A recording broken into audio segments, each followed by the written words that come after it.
Vamos a pedirle al mundo espiritual superior, vamos a pedirle al Maestro Jesús que nos ilumine y nos ayude en esta reunión de hoy. Nos ilumine nuestras conciencias, nuestros pensamientos, nuestro corazón, para que el tema que vamos a tratar en este día, pues podamos entresacar buenas y sabias conclusiones que puedan ser de utilidad para nuestro diario vivir y que de alguna manera podamos ser ejemplo en nuestra limitada evolución y en nuestras circunstancias todavía de atraso evolutivo, pero que en definitiva podamos ser ejemplo para los demás y también viva voz de aquello que la humanidad necesita en estos momentos que estamos viviendo de circunstancias adversas y de tribulación. Le pedimos, por tanto, al Señor que nos ilumine, nos ayude y que así sea. Vamos a empezar. Bien, el tema de hoy es un tema que desde hace tiempo está previsto que cuando me toque el turno, los compañeros, cada uno, digamos, está especializado en un tema. El compañero José Cano, Libros de Espíritu, la mediunidad Pilar, María Ángeles, el Evangelio. Y yo tengo la intención, porque así me lo sugirieron y la verdad que considero que sí, que es muy interesante el tema de las leyes espirituales, ¿no? De las leyes morales, perdón, las leyes morales, tal y como nos lo indica el libro de los espíritus. Pero antes de eso, hace ya bastante tiempo que me estaba rondando la idea de tratar un poco el tema del sufrimiento, del dolor. Es un tema que dentro del espiritismo, compañeros, hay vídeos de otros grupos que este tema lo han tratado con amplitud, pero es un tema que siempre me gusta volver sobre él porque es un tema muy candente. El sufrimiento, el dolor, es algo que forma parte de la vida. Y un día trabajando, un domingo por la mañana, escuchaba en la radio el caso de una familia en la cual el hijo tenía una enfermedad de esas un poco extrañas y el presentador el locutor de radio pues preguntaba al niño, que hablaba con dificultad, le preguntaba a los padres que cómo iba en el colegio, que cómo se iba desenvolviendo y si de alguna manera pues iba haciendo una vida normal, ¿no? Y la verdad es que los padres se les veía muy implicados en ayudar a su hijo, como es normal. Y claro, yo en ese momento lo que pensaba, digo, bueno, digo si la sociedad, si el mundo supiera el sentido profundo del dolor y del sufrimiento, si fuéramos conscientes de la realidad, de la importancia que tiene, pues seguramente hay gente que quizás no lo necesita. Esa familia que estaba hablando seguramente no lo necesitaba, pese a las dificultades, pero quizás hay en otros casos pues que sí que sería conveniente, ¿no? Y sabemos que la doctrina espírita nos aporta un caudal de información muy importante. Otra cosa es ya trasladar de la teoría a la práctica pues toda esa serie de informaciones y de experiencias y de conocimientos. Pero bueno, para eso estamos, para ir repasando los temas fundamentales, para ir estudiándolos e ir analizándolos, ¿no? Entonces, de verdad que he disfrutado mucho preparando esta charla, esta conferencia, porque me ha ayudado en la medida en que vas preparando, pues vas conociendo y luego al exponerlo y compartirlo, y más lo que vosotros nos podáis aportar, vuestras preguntas y vuestros comentarios, pues siempre, entre todos, yo creo que vamos a aprender, podemos aprender mucho. Bien, vamos a empezar ya. A ver, vamos a ver. Vale. Voy a minimizar. Bueno, claro, vamos a ver. Vamos a dejar esto en... vamos a ver. Vale. Vale. Bien, bueno. Pues bien, arrancamos el tema de por qué sufrimos, pues quizás con un ejemplo bastante significativo, que es la experiencia que vivió Viktor Frankl. Viktor Frankl es un neurólogo, psiquiatra y filósofo austríaco ya desencarnado, fundador de la logoterapia, que estuvo entre 1942 y 1945 en varios campos de concentración, en Auschwitz, Dachau, etc. Y este hombre, ya que hablamos del dolor, este hombre ligó profundamente lo que es el sufrimiento y el dolor al sentido de la vida. Hay tres escuelas filosóficas, tres escuelas psicológicas, perdón. La de Freud, que nos habla sobre el placer, el sentido del placer. Luego Adler, que nos habla del sentido del poder, y Viktor Frankl, que es esa tercera escuela, que es la que nos habla del sentido, del hombre en busca de un sentido, ¿no? El sentido de una finalidad en la vida, ¿no? Y en este caso, pues hay una serie, escribió un libro que se titula, como veis ahí, El hombre en busca de sentido, y nos aporta varias frases que quiero compartir. Él ha seleccionado 5 para introducirnos un poquito en lo que es el tema, y luego ya pasaremos a lo que la doctrina espírita nos dice, pero que al final todo está entrelazado y todo tiene un perfecto sentido. Y la primera frase que yo quería compartir con vosotros es que nos dice Viktor Frankl: la vida nunca se vuelve insoportable por las circunstancias, sino solo por la falta de significado y de propósito. Es decir, que las circunstancias, como él vivió en sus propias carnes y con la gente con la que estuvo en los campos de concentración, pueden ser de lo más duras y de lo más terribles. Sin embargo, lo que hace que se conviertan insoportables cuando uno está viviendo algo con lo cual no se identifica respecto a aquellos anhelos, aquellas aspiraciones que tiene de cara al futuro. Una vez que la búsqueda de significado de un individuo es exitosa, no solo te hace feliz, sino que también te da la capacidad de lidiar con el sufrimiento. Es decir, en el momento uno encuentra un significado trascendente para la vida, y podemos considerarla como exitosa en el sentido de que uno se identifica y la vive y la experimenta, no solo eso te da felicidad, no solo te da eso felicidad dentro del sufrimiento, incluso dentro de la enfermedad, como la frase que veremos luego de Epicteto, sino que también te da la capacidad de lidiar con el sufrimiento. Uno es capaz de, uno en esas circunstancias es capaz de lidiar con casi cualquier circunstancia y con cualquier obstáculo. El éxito, como la felicidad, nos dice Frankl, es el efecto secundario inesperado de la dedicación personal a una causa mayor que uno mismo.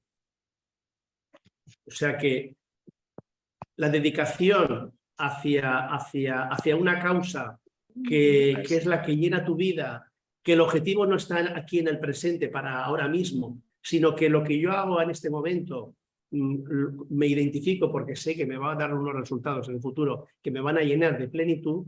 Eso se podría denominar como eso es una forma de definir el éxito y una buena manera como de definir la felicidad, porque como sabemos, como lo dice el maestro en el Evangelio, la felicidad no es de este mundo. Sin embargo, cuando encontramos un sentido, cuando encontramos una finalidad, aun dentro de las incomodidades, uno puede ser feliz y puede sentirse exitoso, pero no exitoso con respecto a los demás, sino sobre uno mismo, en uno mismo respecto a esos objetivos.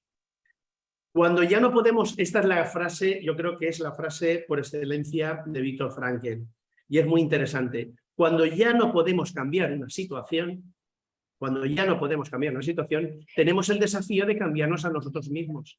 Aquí nos está hablando de que no tiene sentido la rebeldía, que no tiene sentido el rechazo, no tiene sentido las actitudes negativas. ¿Por qué? Pues porque si la situación nos desborda, si la situación es algo en lo cual nosotros no tenemos capacidad para cambiarlo, yo sí que tengo la capacidad para gobernarme a mí mismo y adaptarme a esa situación para entresacar una experiencia positiva a ella. Todas estas ideas, que son muy profundas, luego el espiritismo nos lo refuerza y nos lo aclara y nos lo desmenuza. Pero yo he querido arrancar desde aquí precisamente por eso, ¿no? Porque por el modelo y lo que significa la dimensión de un hombre tan extraordinario como fue Víctor. Y nos dice, y por último, esta frase que quería compartir: no es el pasado lo que nos detiene, es el futuro y cómo lo debilitamos hoy. Fijaros qué frase más interesante. El futuro lo estamos debilitando en función de cómo nosotros reaccionamos y cómo nosotros afrontamos el día a día. Aquí nos está apelando a la vivencia del presente, de la importancia que tiene el presente. Si uno se focaliza en el presente y el pasado está, porque ya no se puede hacer nada, aunque influye en lo de ahora, pero yo ahora mismo, con lo que yo hago aquí y ahora, estoy construyendo o debilitando mi futuro.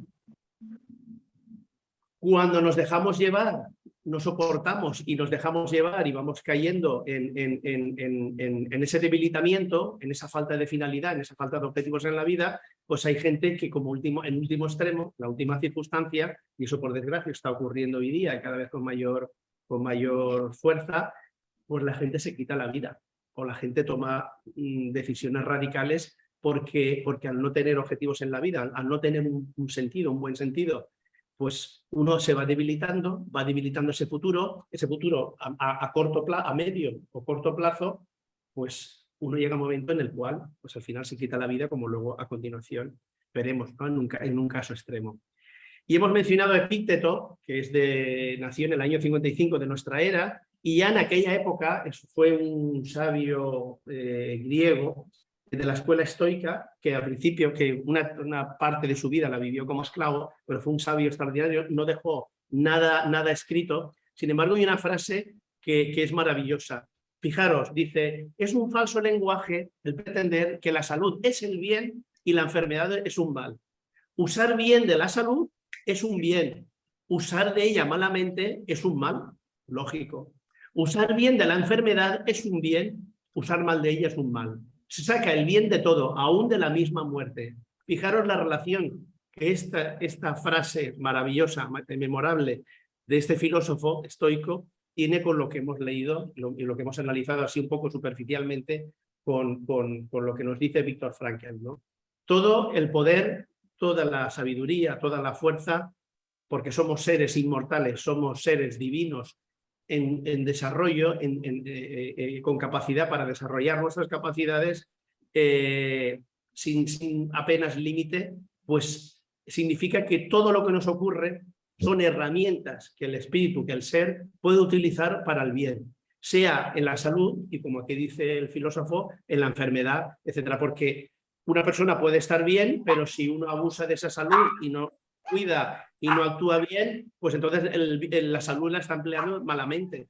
Pero y con la enfermedad exactamente igual. Si yo me rebelo, como decía antes Viktor Frankl, si hay situaciones que yo no puedo cambiar y sin embargo no me cambio a mí mismo, a lo mejor puedo tener una enfermedad crónica, una enfermedad que es incurable, pero si yo no la acepto y no actúo correctamente, pues también esa enfermedad la estaré administrando mal, la estaré trabajando mal y al final haciendo errores que seguro que van a tener consecuencias en el futuro. Pero bueno, vámonos al libro de los espíritus y en el libro de los espíritus encontramos también de dónde parte todo, porque decir, bueno, estamos hablando de sufrir bien, sufrir mal, pero ¿por qué sufrimos? Pero uno viene al mundo y unos son ricos, otros son pobres, unos nacen sanos, cometen abusos y sin embargo no enferman, y hay otros que ya vienen enfermos siendo muy buenas personas. Y aquí digamos que en el libro de los espíritus encontramos todas las respuestas que necesitamos para focalizar y centrarnos un poco en lo que es el tema, ¿no? Entender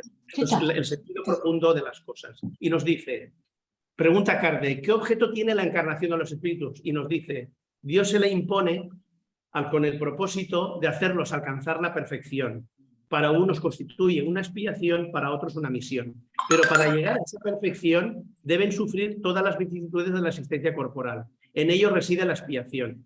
La encarnación tiene asimismo otra finalidad, consistente en poner al espíritu en condiciones de afrontar, cuidado, esto es importante, de afrontar la parte que le cabe en la obra de la creación. Nada menos, nada más y nada menos. De modo que cooperando en la obra general progrese el mismo. Con lo cual, si nuestro objetivo es que tenemos que afrontar una parte de la obra de la creación, resulta que no hay motivos para la depresión, ni para el desencanto, ni para el pesimismo. Somos mucho más valiosos y mucho más importantes de lo que nos podamos imaginar.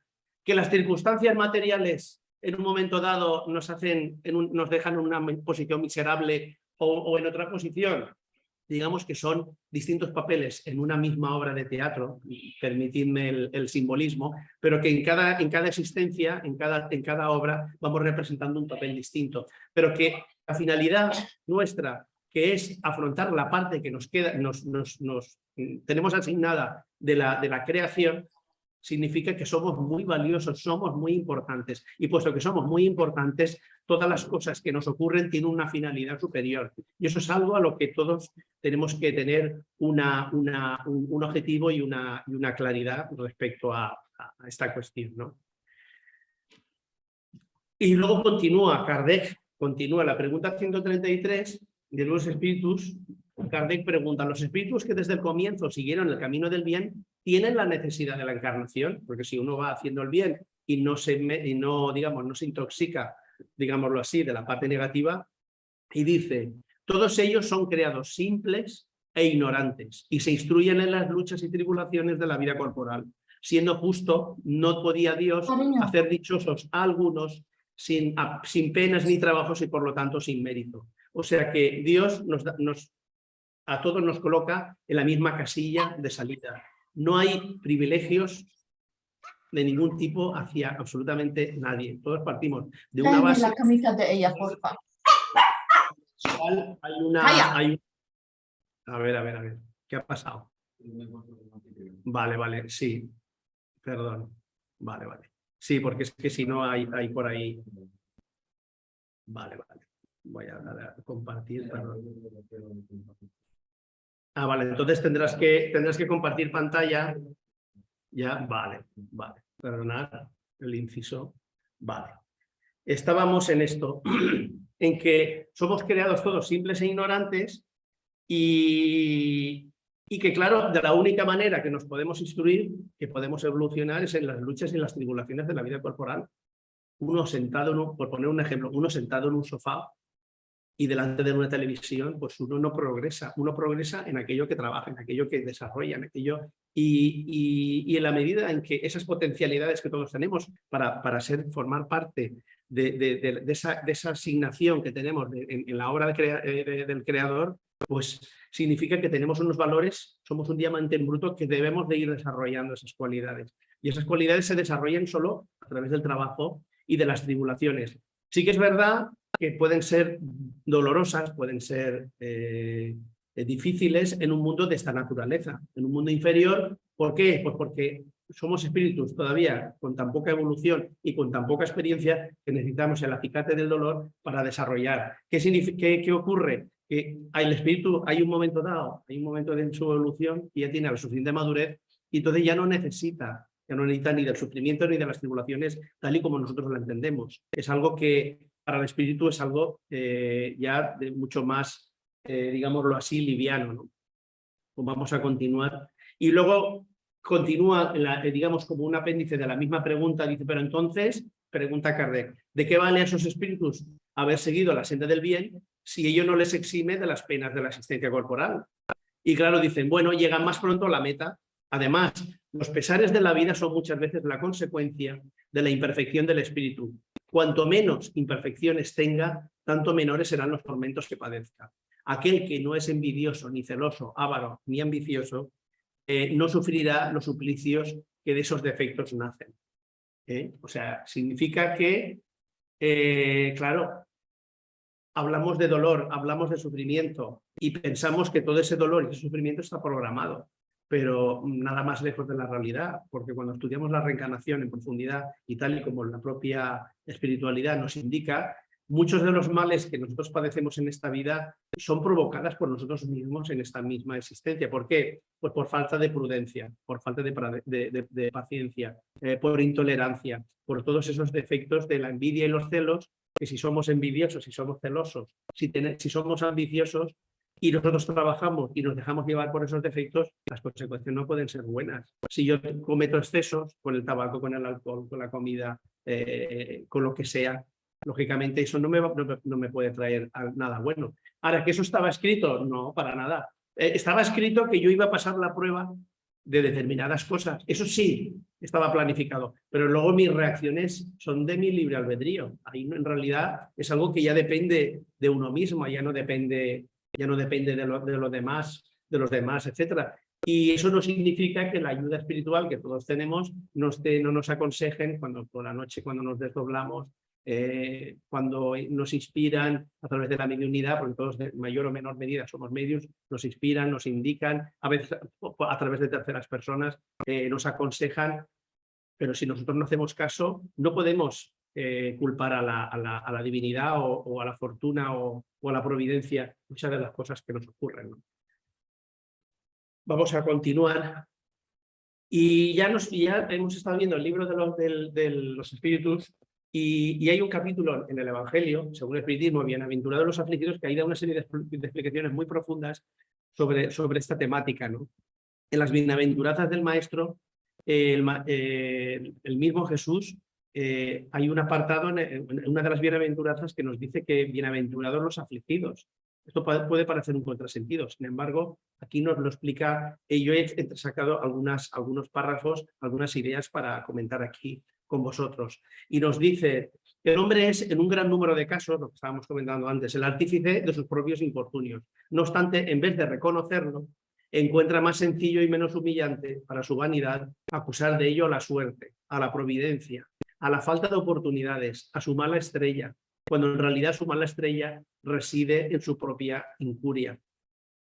No podemos, claro, cuando nosotros le echamos la culpa al destino, a las circunstancias, a los demás, al gobierno, etcétera, de las cosas que nos ocurren, ahí lo que estamos demostrando es inmadurez. Y eso, ahí estamos todos todavía.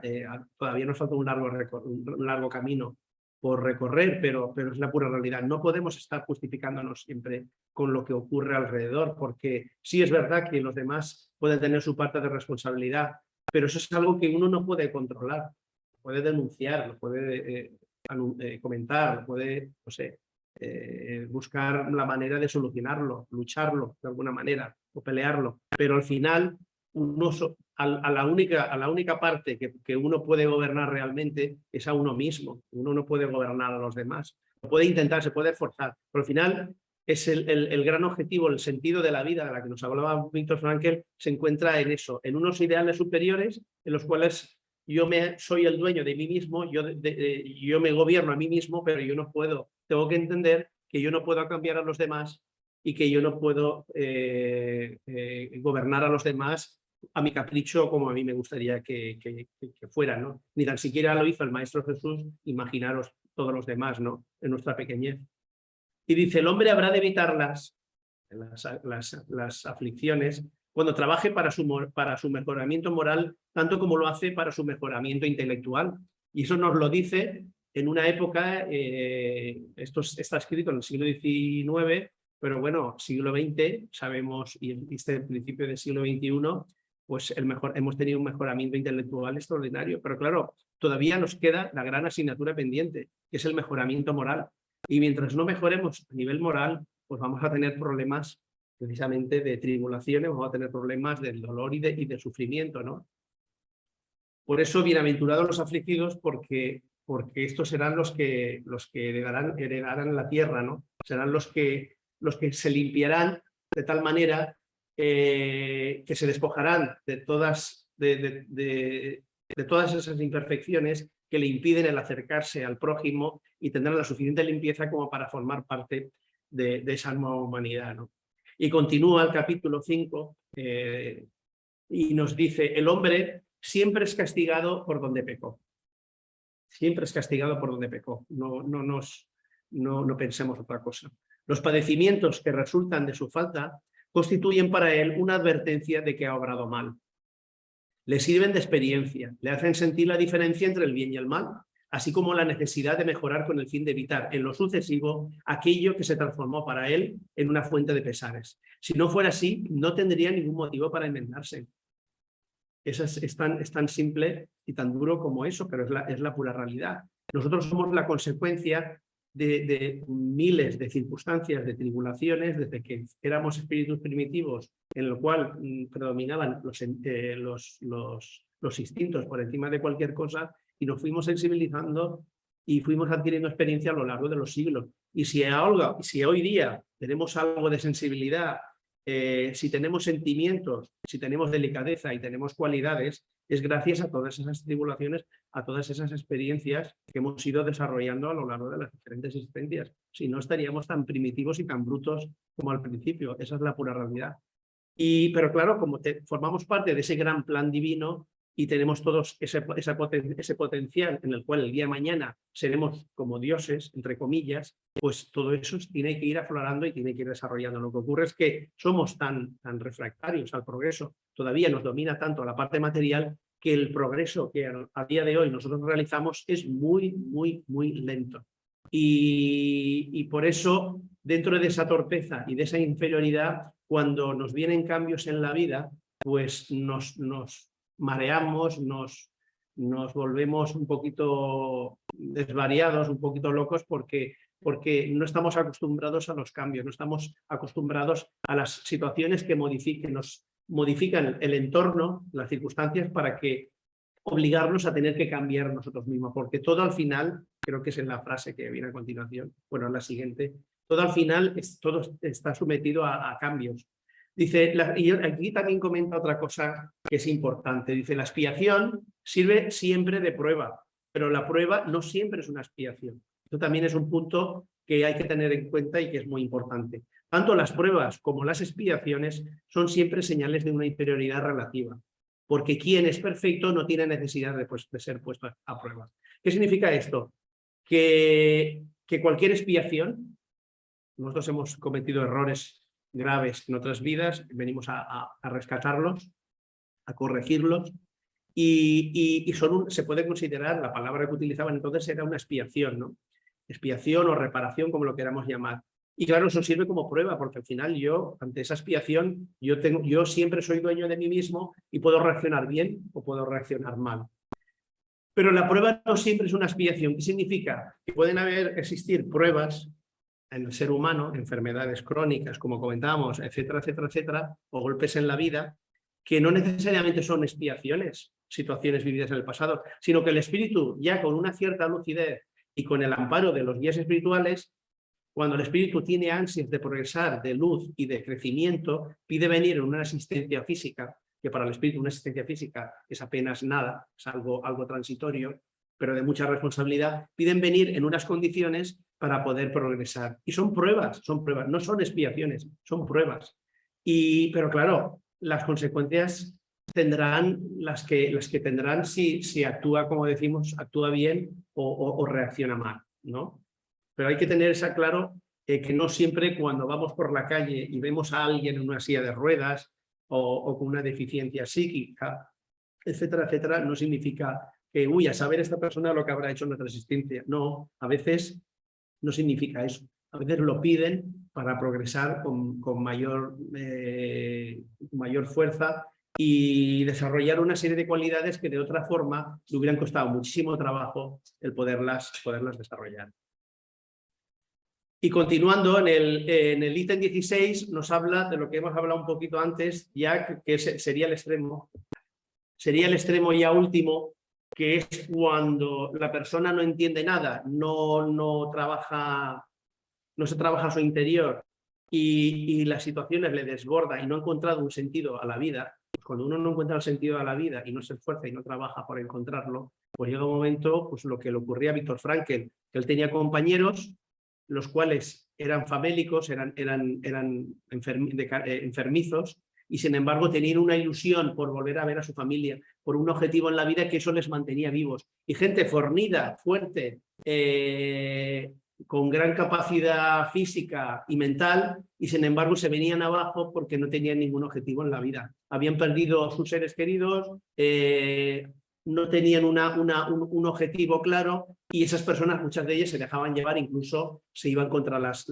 alambradas electrificadas o se iban corriendo para provocar que los nazis los mataran, ¿no?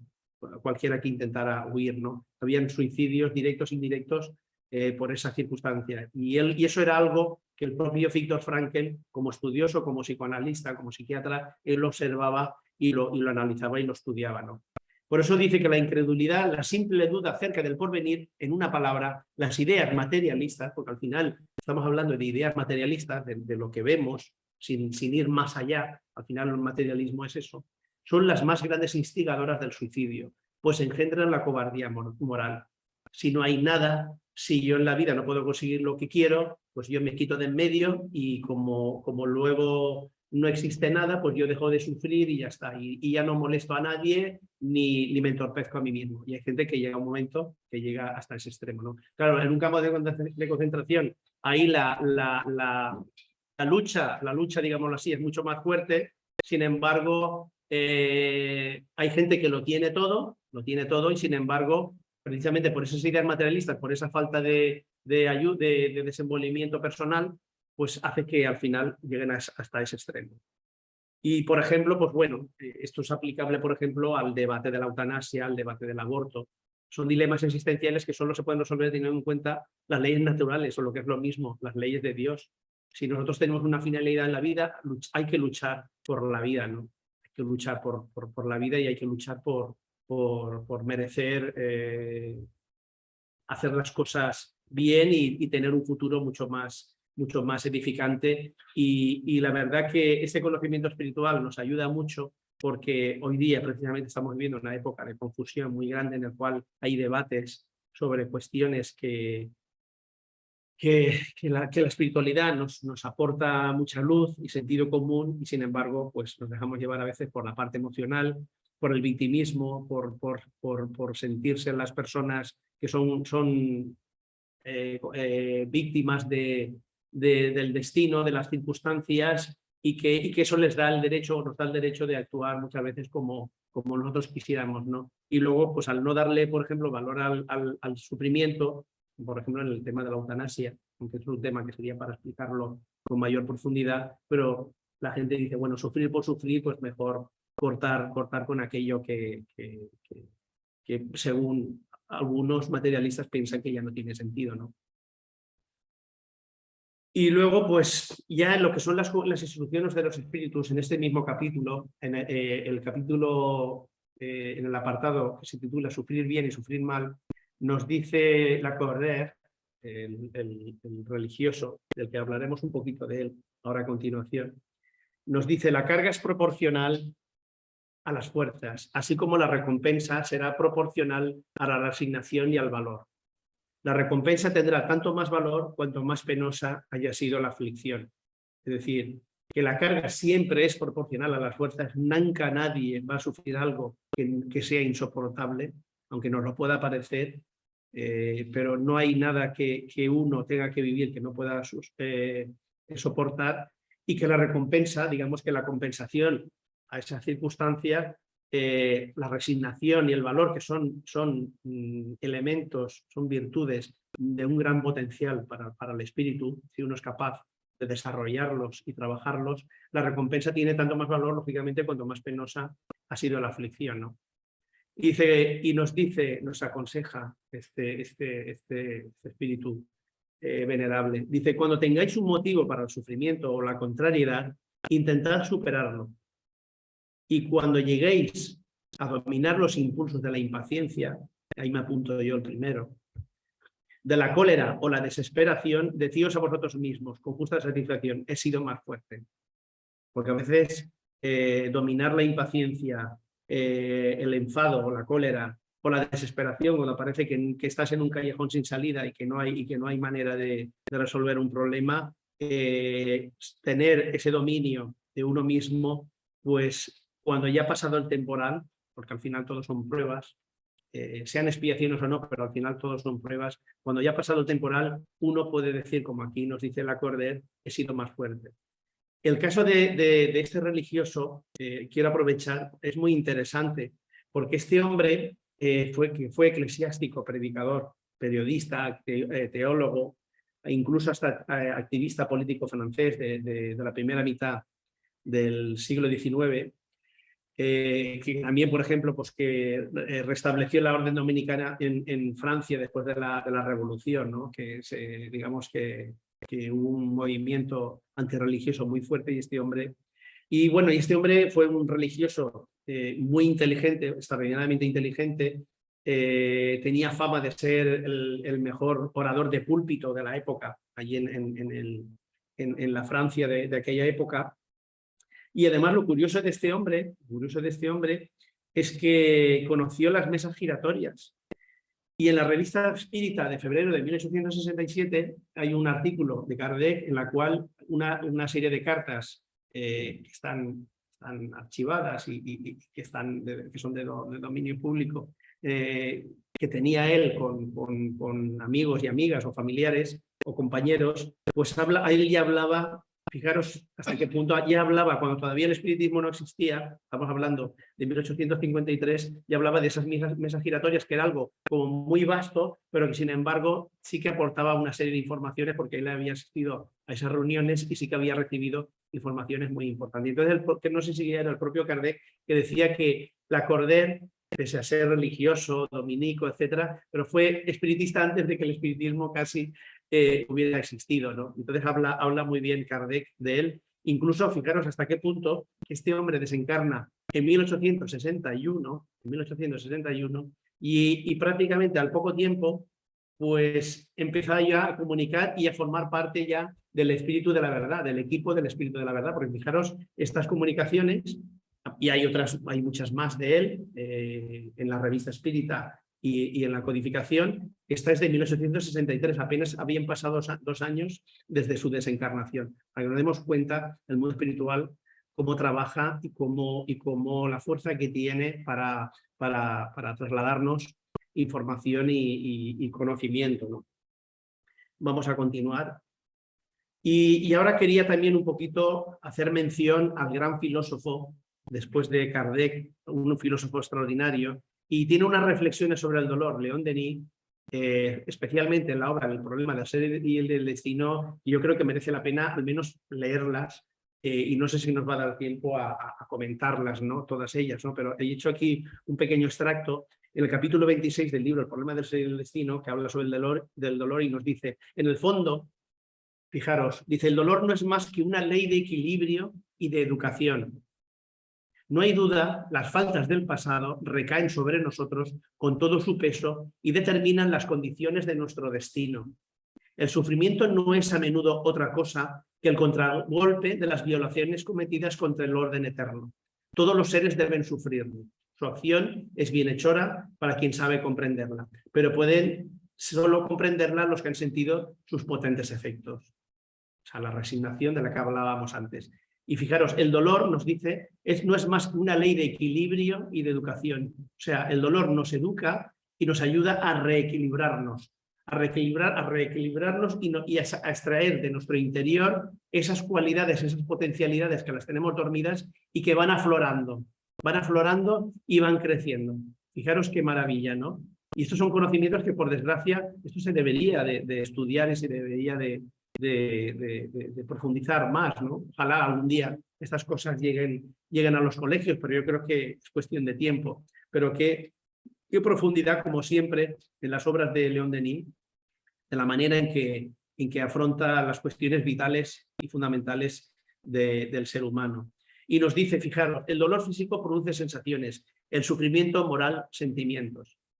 Cuando encontramos una persona de una gran sensibilidad, con sentimientos delicados, ¿qué significa? Que ha habido ahí un trabajo interior a lo largo de los siglos. Uno no se vuelve sentimental, no es la palabra, pero uno no desarrolla los sentimientos de la noche a la mañana o por un golpe de fortuna o un golpe, digamos, desafortunado en la vida, ¿no? Eso es algo que se va desarrollando, se va puliendo, y como decíamos antes, el del bruto, del ser instintivo, del ser primitivo, van creciendo, van apareciendo todo ese potencial, todas esas cualidades, todas esas sensibilidades que nos van abriendo las puertas y que nos ha permitido que en el siglo XIX, sobre todo, se produjera esa gran eclosión y que se despertara la mediunidad, y que fuera a partir de ese momento que los dos planos, los dos mundos, tanto el espiritual como el físico, que siempre habían convivido, pues se fueran estrechando y que cada día se irán estrechando más la relación entre esos dos planos. Y nos dice a continuación en ese mismo capítulo, dice, hay entre las, fijaros, qué bonito, hay entre las almas virtuosas quienes no vienen para otra cosa aquí, en la tierra, que para dar a todos el ejemplo de la grandeza dentro del sufrimiento. Estos son los misioneros y su misión no es menos bella y encantadora que la de los reveladores. Fijaros, maravilloso. Se les encuentra en todos los tiempos y ocupan todos los planos de la vida. Ellos se mantienen firmes sobre las cumbres resplandecientes de la historia y se les halla humildes y ocultos entre las muchedumbres. se les halla humildes y ocultos entre las muchedumbres. Fijaros qué maravilla. O sea, este tema no se puede explicar mejor como lo explica el maestro León Denis. O sea, nos está comparando, incluso casi poniéndonos por delante, que los reveladores son extraordinarios, aportan mucho a la humanidad. Sin embargo, aquellos que vienen a dar ejemplo de grandeza a través de almas virtuosas, a través del sufrimiento, son los grandes apóstoles silenciosos que vienen a ayudarnos a los demás, que somos rebeldes, que somos refractarios, que somos inconsistentes, que somos imprudentes, que somos impacientes y todos los sin que queramos. Estos espíritus vienen sin motivo alguno, nada más que por amor y por misericordia hacia sus hermanos, vienen a darnos ejemplo a los demás. Y son gente que están desde la casa más humilde hasta en los palacios, hasta en los lugares, y son gente que a veces no dice nada, simplemente ejemplifican con su comportamiento, y la gente lo ve, cómo se debe de sufrir, cómo se deben de afrontar las pruebas de la vida, cuando no tenían motivo para vivirlo. Eso es un gran ejemplo, esos son líderes de verdad, pero es un tipo de liderazgo silencioso, al cual todavía el ser humano, en nuestra poca evolución, todavía no hemos caído en la cuenta. Pero, sin embargo, son seres verdaderamente extraordinarios. Y nos dice, no existe bien sin pena, ni ascensión sin sudores y sin esfuerzos. Esta idea ya la hemos estado viendo anteriormente, pero no existe manera de ascender nada más que calzándose unas buenas botas y haciendo un esfuerzo. A uno no lo puede, uno no asciende en una camilla o asciende, podemos recibir ayuda, pero el camino, cada uno debe de recorrer su propio camino, porque al final nuestro destino está en formar parte, como decía antes el libro de los Espíritus, la parte que nos toca dentro de la creación, ¿no? De la evolución de los planetas y del concierto universal, en el cual nosotros tenemos que jugar ahí un papel importante, y en la medida en que vamos evolucionando, vamos adquiriendo cada vez más responsabilidad. Y la vejez, hoy día sabemos la problemática que hay con la vejez, de cómo a veces la sociedad materialista la rechaza y la aparca. Sin embargo, aquí el gran filósofo León Denis nos hace una reflexión que también he querido compartir con vosotros. Y dice, fijaros, dice, cuando maldecimos las horas en apariencia estériles y desoladas de la vejez enferma, solitaria, desconocemos uno de los grandes beneficios que la naturaleza nos ofrece. Olvidamos que la vejez dolorosa es el crisol donde se completan las depuraciones. Es la culminación de toda una existencia, llegado el momento para la culminación, para luego entrar al mundo espiritual en otras condiciones completamente distintas, más depurado, más limpio, más sensible. Y dice, hay entonces en la vejez resignada más grandeza y belleza serena que la explosión de la juventud y la potencia de la edad madura. Fijaros, bajo la acción del tiempo, lo que hay de profundo y de inmutable en nosotros se exterioriza, y la frente de ciertos ancianos se aureolea con las claridades del más allá. Aureola, no me salía. Lo quería decir tan rápido, aureola con las claridades del más allá. Fijaros qué bonito, qué maravilla. O sea, nada que ver con los cuadros y a veces con la percepción que tenemos social respecto a esta cuestión, ¿no? Incluso dentro de las personas que van llegando a determinadas edades, ¿no? Que todos estamos en camino y que todos vamos a llegar. Y si no llegamos, como se suele decir vulgarmente, mal asunto, ¿no? Pero sí que es la realidad, ¿no? Olvidamos, vamos a repetir, que la vejez dolorosa es el crisol donde se completan las depuraciones. Es la culminación. Hay personas, muchas personas, un ejemplo, por ejemplo, fue mi padre. Mi padre nunca estuvo enfermo a lo largo de su vida, como mucha gente que está toda la vida sana, y es llegar a la vejez, que se supone que es cuando mejor deberían de estar, y sin embargo es cuando empiezan a salir un montón de problemas, en algunos casos, hablo en algunos casos, una cantidad de problemas, de enfermedades, personas con una cierta edad que nunca habían pisado un quirófano y parece que de allí no salen, del médico, operaciones, conflictos, entorpecimientos, problemas. Todo eso forma parte de ese crisol. Ese es el crisol donde se completan las depuraciones. Para que el espíritu termine de depurarse, tiene la experiencia que le falta la juventud, tiene más experiencia que durante la madurez, aunque el cuerpo físico ya no acompañe, ya no tenga la energía que tenía antes, pero tiene una claridad y tiene una experiencia que los demás no tienen. Y una experiencia conseguida en esta misma existencia, más aparte de lo que llevaba de atrás. Y eso le tiene que servir de baluarte para poder llevar adelante todos estos desafíos que al final son, digamos, el broche de oro para entrar en el mundo espiritual ya en unas condiciones mucho más maravillosas y brillantes. Y hay una frase de Albert Schweitzer que dice, fijaros qué bonito, dice: los años arrugan la piel, pero renunciar al entusiasmo arruga el alma. No hay que perder nunca el entusiasmo. Esto enlaza con el sentido de la vida de Viktor Frankl también. Hay que tener entusiasmo. Cuando uno deja de tener entusiasmo, da igual la edad que tenga, que uno se le arruga el alma, es decir, pierde potencia, pierde fuerza y pierde claridad. Religión de los... Ahora pasamos a Emmanuel, porque dentro de la codificación y las obras complementarias pues encontramos pues, una cantidad enorme de información, ¿no? Y nos dice el espíritu de Emmanuel a través de la psicografía de Chico Xavier en el libro Religión de los Espíritus, convencidos de que el espíritu escoge las pruebas que habrá de experimentar en la tierra cuando adopte la posición moral de resolver acerca de su propio destino. Es oportuno tener en cuenta que durante la reencarnación el ser elige automáticamente para sí mismo gran parte de las enfermedades que se agregan a sus preocupaciones. Esto es un poco más de lo que hemos comentado anteriormente, que la actitud ante la vida, eso agrega enfermedades y nos agrega circunstancias que uno las elige por sí mismo, por la actitud ante la vida, no porque estuvieran predestinadas, ni muchísimo menos, ¿no? Por lo general nos rendimos a las sugerencias del mal, con lo que creamos en nosotros no solo las condiciones favorables para la instalación de determinadas molestias dentro del cosmos orgánico, sino también vínculos fluídicos con aptitud para que funcionen como puntos de apoyo de las influencias perniciosas interesadas en convertirse en parásitos de nuestra vida. Es decir, el cosmos orgánico depende mucho, no solo del programa que pudiera estar establecido, que también tiene mucho que ver, muchísimo que ver con lo que nosotros pensamos. Y eso es algo que a día de hoy, ya desde hace algunas décadas, la ciencia nos lo está demostrando. Y tenemos un ejemplo, el del doctor Bruce Lipton, que en su libro La biología de la creencia, pues él ya nos hablaba de todo esto. Y este doctor norteamericano, doctor en biología celular, en esa obra de la biología de la creencia, nos habla lo que acabamos de leer, ¿no? Y nos dice que él realizó un estudio en la relación que tiene la actitud a la hora de curar enfermedades y de que los pensamientos están directamente relacionados con el sistema nervioso.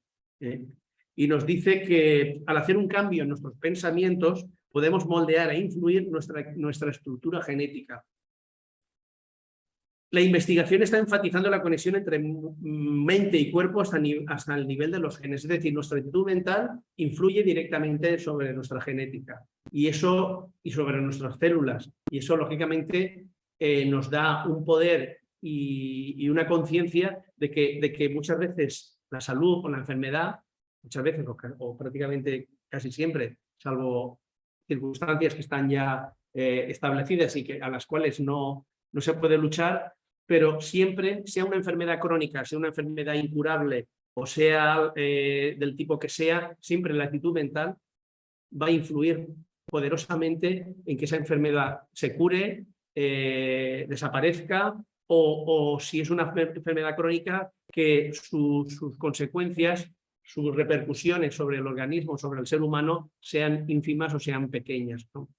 Y esa es la realidad. Ya no es una cuestión solo desde el punto de vista espiritual, sino es que ya hoy día la epigenética y hoy día la ciencia ya nos está hablando de toda esta serie de fenómenos. Al igual que este doctor Bruce Lipton, pues hay otros científicos y es algo a lo cual pues todos los grandes coachings que hay hoy día circulando por todo el mundo, incluso aquí en España, el doctor Mario Alonso Puig, etcétera, todos nos hablan precisamente de esa relación entre cuerpo y mente y que es muy importante la actitud ante la vida y el pensamiento, la fuerza del pensamiento, el optimismo, etcétera, para poder luchar contra los desafíos de la vida e incluso también contra las enfermedades que somos nosotros mismos los que a través de nuestros pensamientos le estamos mandando mensajes al cuerpo, negativos o positivos, ¿no?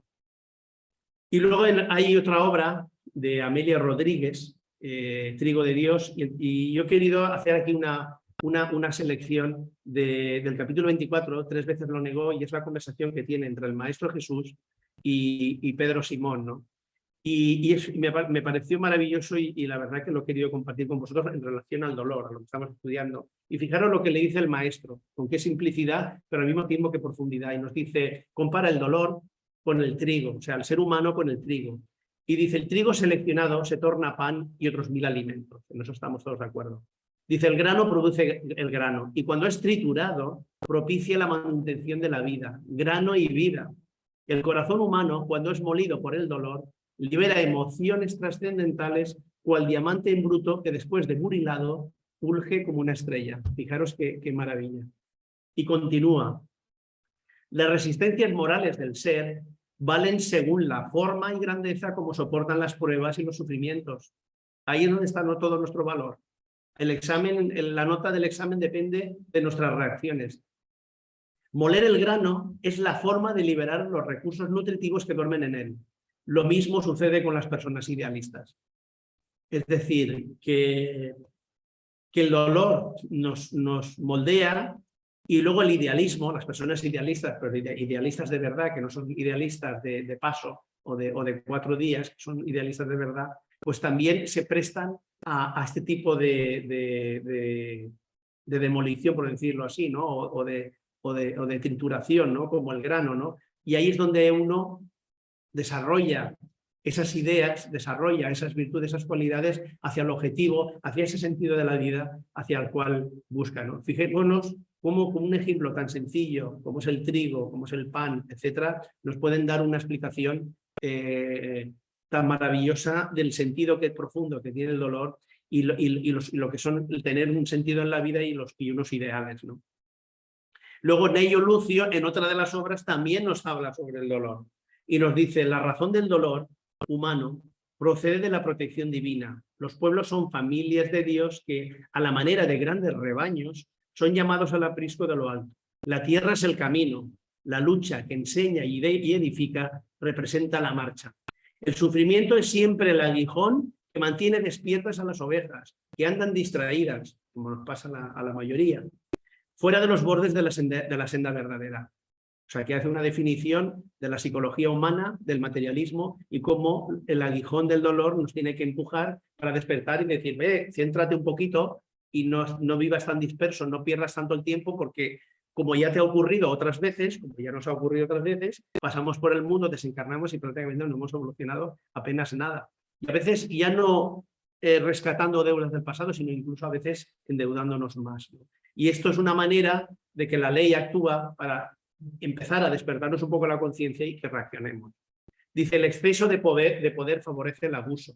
Demasiado confort no es raro que traiga relajamiento. El pan sobrante acumulado suele servir de alimento para los gusanos que se regodean en el moho. O sea, las pruebas del dolor, la prueba de la riqueza, del poder, del sexo, las facilidades en la vida, todo eso a veces nos hace tener un concepto de las cosas que en lugar de centrarnos y agradecer y esforzarnos por mejorar, hacen que todavía nos volvamos más egoístas, más orgullosos y que en lugar de beneficiar a los demás, perjudiquemos. Esto, sin embargo, hay ejemplos en el mismo siglo XX, tenemos un ejemplo muy claro, del cual hemos leído antes una frase y que nos vamos a detener brevemente sobre él, que es precisamente lo contrario a este último párrafo. Una persona que se da cuenta y vamos a hablar de él. Vamos a hablar de Albert Schweitzer. Albert Schweitzer, tenemos que decir que este hombre nace en Alsacia, es hijo de un pastor protestante, se doctoró en filosofía y teología y se destacó desde muy joven ya como escritor. Publicó libros extraordinarios sobre la vida y el pensamiento de Jesús, además de que fue un eximio organista, un hombre extraordinario. ¿Y qué ocurrió? Que este hombre, a la edad de un hombre muy inteligente, muy capaz, y este hombre a la edad de 30 años, pues ya lo había conseguido todo, y solo con 30 años. Y entonces, claro, él en sus memorias, él dice, me sentía aplastado, a ver si está aquí, me sentía aplastado bajo el peso de tamaña felicidad y me preguntaba a mí mismo si tenía derecho, fijaros, de recibir este don como una cosa natural. Es verdad que él, la vida le había dado facilidades, pero él también había tenido la capacidad para desarrollarlas y a los 30 años ya lo tenía todo y era absolutamente feliz. ¿Y qué ocurre? Que él analiza y piensa y dice, en esas mismas memorias, dice, me daba cuenta de que no tenía el derecho de aceptar como dones gratuitos la felicidad y la juventud, la salud y mi facultad de trabajo. La profunda conciencia de mis privilegios me hizo comprender cada vez más claramente estas palabras de Jesús. No tenemos derecho de guardar nuestra vida para nosotros mismos. Aquel que está cubierto de beneficios en la vida debe repartir a su turno en la misma medida. Aquel que no conoce el sufrimiento debe contribuir para minorar el del prójimo. Y dice lo siguiente, todos tenemos que asumir una parcela del dolor que gravita sobre el mundo. Esa es nuestra responsabilidad. Y este hombre lo tenía muy claro, tenía clarísimo. ¿Y qué hizo? A esos 30 años, él se matricula en la Universidad de Medicina. Todos sus familiares, amigos, tú estás loco, tu camino va por otro lado, tú a santo de qué habla con 30 años. Dice, no, yo tengo que hacer algo. Se matricula en medicina, se licencia en 1913, porque él nació en 1875, murió a los 90 años. En 1913, y con su esposa, se había casado creo que recientemente, o un año antes o así, y se van a África y se van a una de las antiguas colonias francesas, que actualmente es Gabón. Y en la ciudad de Lambaréné, en Gabón, construye, pese a muchas dificultades, como suele ocurrir, construye un hospital para beneficio de la gente de allí, los habitantes de aquel lugar. El primer año atendieron a más de 2000 pacientes. Y este hombre, bueno, luego hubo la guerra mundial, él por su origen alemán le toca volver a Francia, aquello se queda paralizado, termina la guerra, vuelve, en fin, todo eso lo cuenta él en sus memorias, pero él se da cuenta de que quiere ser útil a los demás, tiene a su compañera también que le apoya, y bueno, tuvo un reconocimiento mundial hasta tal punto que fue Premio Nobel de la Paz en 1952. Para que nos demos cuenta la sensibilidad y la conciencia de las cosas, ¿no? De las personas. Y bueno, Joana de Angelis, y ya estamos terminando, nos dice también cosas muy interesantes. Nos dice, el sufrimiento desde el punto de vista espiritual es una verdadera bendición que Dios ofrece a sus hijos, a fin de proporcionarles el desarrollo de los tesoros divinos que le permanecen en germen, que todos tenemos, liberándolos de las herencias ancestrales, de las costras que tenemos, de las herencias, de las tendencias muy arraigadas, muy profundas durante siglos, las liberan. La única manera de romper esa costra es a través del dolor. De las herencias ancestrales que los capacitarán para alcanzar el estado de humanidad. Dice, aquellos que hoy permanecen en la indiferencia o se complacen en generar dificultades para su prójimo, disfrutando de alegrías y concesiones que parecen no merecer, están disponiendo de la oportunidad de producir y de despertar los sentimientos elevados que yacen entorpecidos por la inferioridad en la cual aún se encuentran. Pero claro, todo eso tiene fecha de caducidad. O uno puede disfrutar de alegrías y concesiones que parecen no merecer y posiblemente no los merezcan o los merecen como una prueba para ver cómo uno se lo administra, porque al final nosotros dueños no somos dueños absolutamente de nada, y es una oportunidad que nos dan de producir y de despertar sentimientos elevados como le ocurrió a Schweitzer. Sin embargo, la inferioridad muchas veces hace que tomemos el camino equivocado y esas facilidades que tenemos en una vida las dejamos de tener en la siguiente. Entonces, clamamos a lo alto, porque como hemos olvidado el pasado, clamamos a lo alto de que por qué yo tengo que vivir de esa manera, ¿no? Cuando no recordamos conscientemente en ese momento las oportunidades que hemos tenido en el pasado. Y nos dice, todo en el universo es resultado de incesantes transformaciones. Todo es constante transformación en el universo. Nosotros no somos una excepción, al contrario. Nosotros estamos destinados a estar en constante movimiento. Y cuando nosotros no nos movemos, la sabiduría divina tiene sus mecanismos para hacernos despertar. Estamos ya terminando Floraciones Evangélicas, también es otra obra de Joana de Ángeles, el capítulo 17, ante el dolor, nos dice: el sufrimiento de cualquier naturaleza, cuando es aceptado con resignación, y toda aflicción actual posee sus nacientes en los hechos pretéritos del espíritu rebelde, propicia renovaciones íntimas con amplias posibilidades de progreso, factor preponderante de la felicidad. El dolor faculta el desgaste de las imperfecciones, además de propiciar el descubrimiento de valiosos recursos inagotables del ser. El dolor despierta la conciencia, nos hace ver cosas que hasta ahora no habíamos descubierto, potencialidades que estaban dormidas.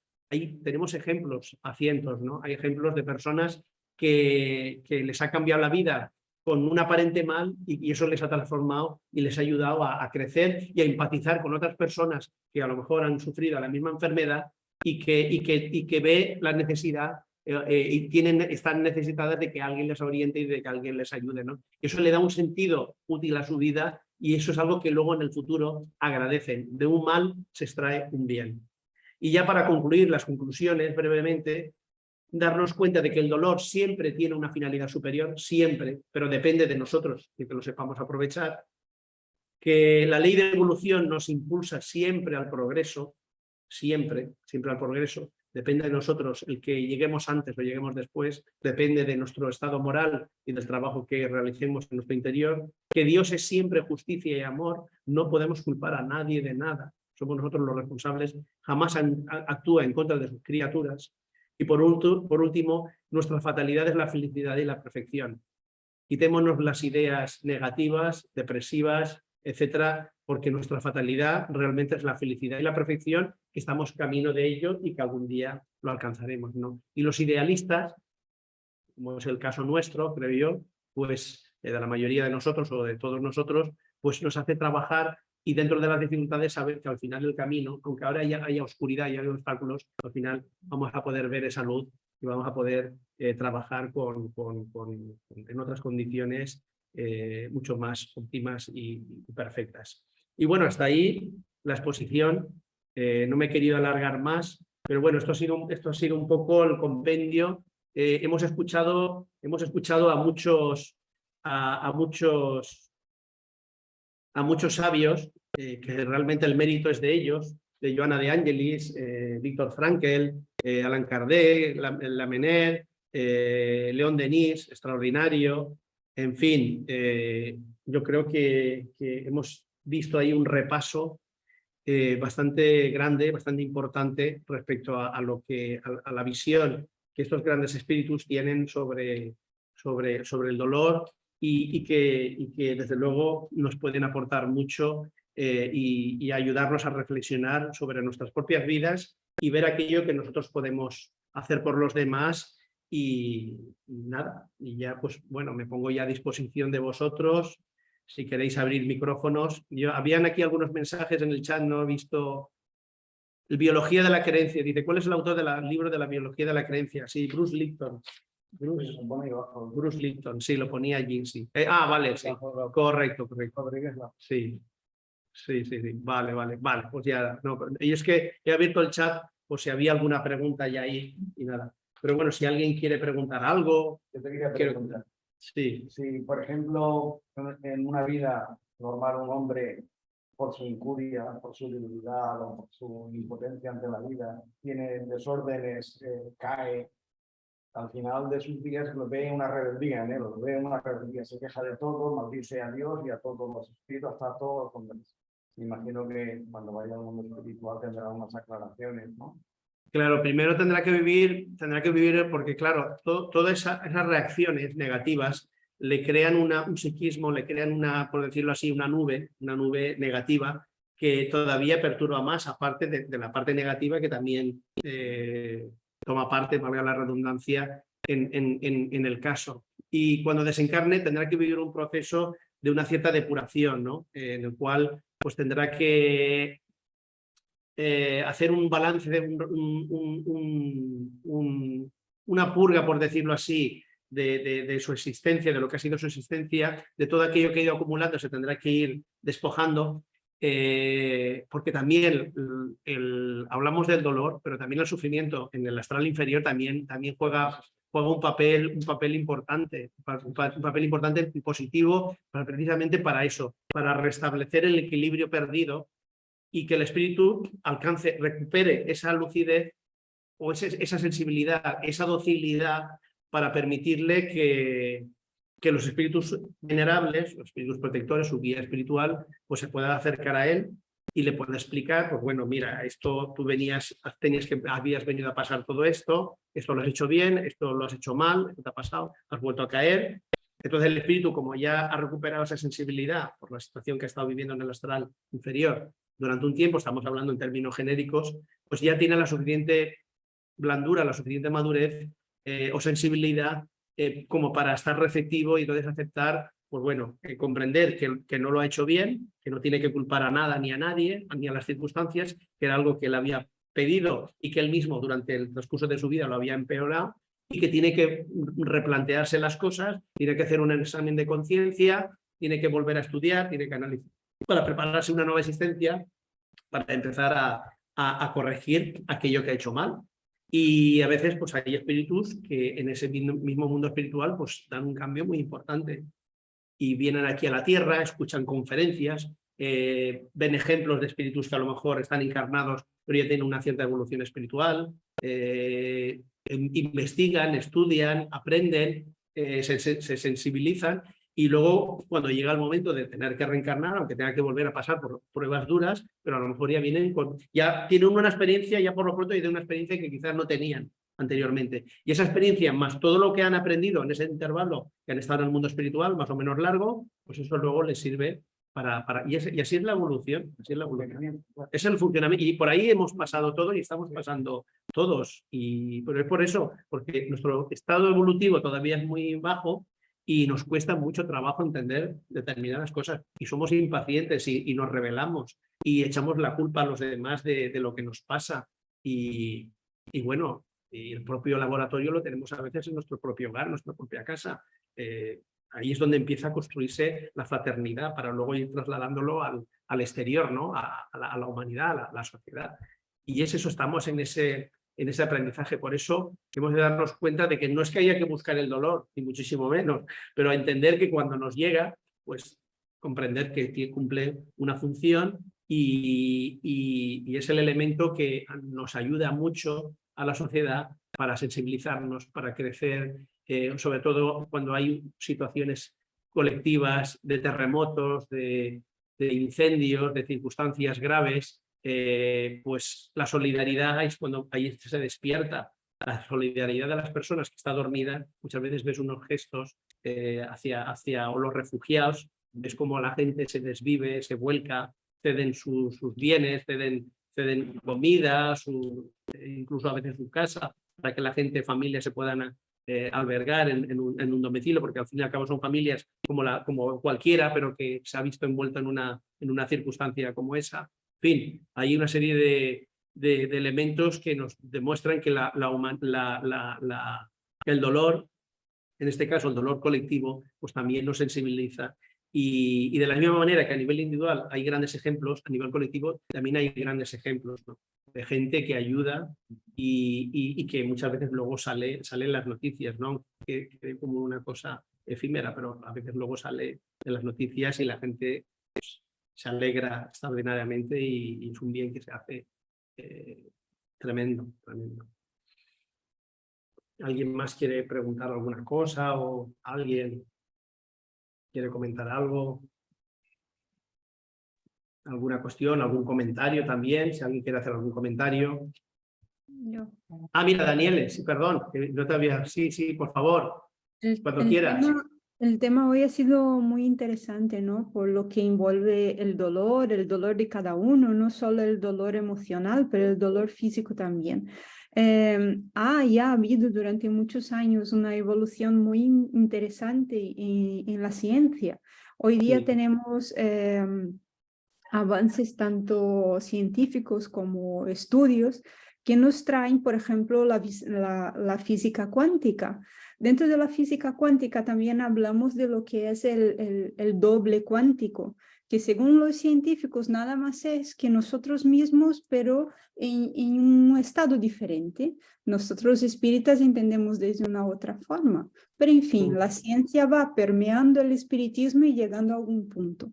Dentro de esta misma línea de estudios, también tenemos una autora que habla sobre la metamedicina. ¿Ya habéis oído hablar de la metamedicina? La metamedicina es un estudio también científico ya y habla de que esto está muy ligado a lo que estudia el doctor Bruce H. Lipton. Bruce Lipton. Sí, la metamedicina habla de emociones interiores que nosotros guardamos y con el pasar del tiempo surgen como enfermedades. Y está muy relacionado a lo que nos trae hoy. Yo voy a poner aquí, por si acaso alguien tiene interés. Sí. La autora se llama Claudia Rambili y el libro es La Metamedicina. Por si acaso alguien tiene algún interés. Vale. Así Nada, está ahí en eso el... es. Gracias. Sí, Claudia Reinville, sí, sí, la metamedicina, sí. Gracias. Sí, sí, sí. Muy bien.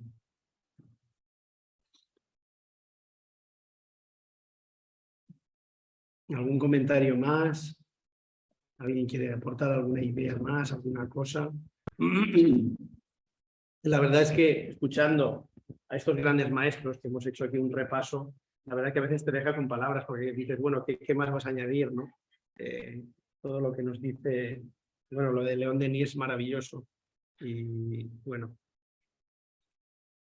y tantos otros, ¿no? Y luego el ejemplo de trigo de Dios, el ejemplo del grano, de Amelia Rodríguez, también extraordinario, extraordinario. Y más cosas, pero claro, dices, bueno, todo no cabe para una charla, una conferencia, ¿no? Pero sí. Es que son temas, ya digo, son temas que yo creo que de vez en cuando es bueno que los vayamos repasando porque nos hacen mucho bien, hacen mucho bien a todos. Sí. José, nos decía el chico Xavier en uno de sus libros que a los demás, a todo, a la humanidad, le debemos la exclusividad, nuestra exclusividad. ¿Cómo podríamos compaginar esto espiritualmente hablando? ¿La exclusividad? Sí. ¿Pero de qué? Pues hacerle todo el bien posible, toda la caridad posible. Que podríamos ser exclusivos, o sea, es una forma de perdernos de nuestro egoísmo yo para darnos por los demás. Sí, claro, pero eso sería ya, ahí de lo que estás hablando, Pepe, ya es de una iluminación interior. Pero sí, para una iluminación interior en la cual, pues lo que decían los grandes seres que han pasado por la tierra, ¿no? Ya no vivo en mí, sino es él el que vive en mí, ¿no? El maestro como espiritualidad, ¿no? Como símbolo del amor incondicional y del perdón incondicional. Claro, para llegar hasta ahí, pues todavía nos falta. Hay personas que lo consiguen y llegan ahí, pero claro, es un proceso en el cual en un momento dado, hay personas que lo han vivido, en un momento dado, tienen ese despertar. Le ocurrió a Santa Teresa de Jesús y le ha ocurrido a otros tantos. Y a nosotros algún día nos llegará, de una manera o de otra, nos llegará. Pero estamos en ese proceso de maduración, de altos y bajos, de caídas, de levantarnos, de caer, volver a caer. Y puesto que todavía nos conocemos poco y tenemos todavía imperfecciones, todavía estamos lejos de llegar a ese amor incondicional y ese perdón incondicional que es el que nos pide el Maestro Jesús, ¿no? Pero llegará el día en que tomaremos esa concienciación, esa iluminación, como le ocurrió también a Pablo de Tarso, también a Saulo, y es una iluminación en la cual la persona digamos que lo material para él ya es secundaria, totalmente secundario, y ya a partir de ahí empieza su proceso, digamos, de, como tú dices, ¿no? De exclusividad hacia un objetivo, hacia unos ideales que sabe que perfectamente se van a cumplir y entonces ya no se siente que está él solo mismo, sino que ya el sufrimiento lo ve de otra forma, incluso los desprecios o las burlas de los demás, las injusticias, ya las ven desde otro punto de vista. Y claro, pero ahí es un grado de madurez, de fortaleza espiritual que todavía estamos nosotros todavía lejos de llegar, porque algún día llegaremos. Y cuando conocemos algún caso así, si es que lo hay, pues claro, la gente se admira y, claro, se admira porque porque es muy difícil, pero bueno, en el camino estamos y llegar tendremos que llegar, porque nuestra fatalidad, como hemos leído en las conclusiones, nuestra fatalidad es la felicidad y la perfección. Pero esto todavía, en el camino estamos, ¿no? Por eso hacemos estas reuniones, estos estudios, y por eso estamos aquí trabajando. Tenemos que demostrar algo importante al mundo espiritual, a estudios. Claro, a nosotros mismos también. Nosotros a nosotros mismos y luego pues al propio mundo espiritual. Sí, tenemos que demostrar y a ellos no les podemos engañar. Ellos saben perfectamente nuestra trayectoria, saben en qué momento estamos y como saben que es como estamos, pues ellos nos van colocando las situaciones en la vida para que nosotros despertemos, vayamos reaccionando, vayamos corrigiendo y trabajando nuestro interior. Bueno, pues si no hay nada más, pues si queréis cerramos ya la reunión y seguimos aquí con la visita con Pepe y Maripaz y seguimos aquí. Ramón pregunta. Y seguimos trabajando. ¿A Ramón ha preguntado algo? No ha preguntado Ramón hoy no. Bueno, pues si alguien, María Ángeles, ¿te animas a hacer la oración de cierre? ¿O qué? ¿O es un atropello? Podemos. Sí. Ponte el micro, María Ángeles. Lo tengo ya. Bueno. Sí, pues por favor, si quieres hacer la oración de cierre y ya cerramos la reunión. Bueno, pues en primer lugar dar gracias al mundo espiritual y a todos los hermanos presentes encarnados por haber asistido a la lección de hoy. Ha sido muy interesante y gratificante y bueno, como siempre sacamos cosas que nos pueden venir bien para nuestra vida. Tenemos que seguir luchando, tenemos que seguir evolucionando y sobre todo tenemos que ir contagiando a la gente que hay a nuestro alrededor. Estas lecciones que hoy también nos has dado, José Manuel, no es solo para los que te hemos oído, es también para que vayamos haciendo siembra entre la gente que está a nuestro alrededor, amigos, familiares, vecinos.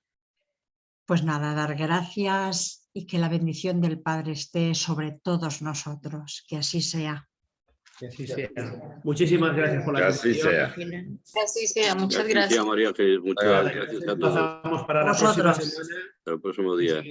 Seguiremos con un... José Manuel, que cumplas muchos más, ¿eh? Muchas gracias, un beso y un abrazo para todos. Gracias. Adiós, muchas gracias.